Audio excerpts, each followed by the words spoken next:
Lakhtar brilliant school ખાતે સંયુક્ત રમતોત્સવ યોજાયો. લખતર રેલવે સ્ટેશન રોડ પર આવેલ ઓમ શાંતિ વિદ્યાલય સંચાલિત બ્રિલિયન્ટ સ્કૂલ ખાતે ઓમ શાંતિ વિદ્યાલયની 5 શાખાનો સંયુક્ત રમતોત્સવ યોજાયો હતો. Story report by Jayendrasinh Zala, Lakhtar.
માં motor driving, safe and sure driving.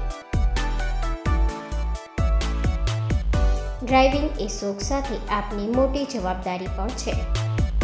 અમારા ઇન્સ્ટ્રક્ટર દ્વારા સચોટ અને સરળ માર્ગદર્શન. આપની રોજની તાલીમની માહિતી મેળવીને શું અધુરાશ છે એના ઉપર પૂરું ફોકસ કરાય છે.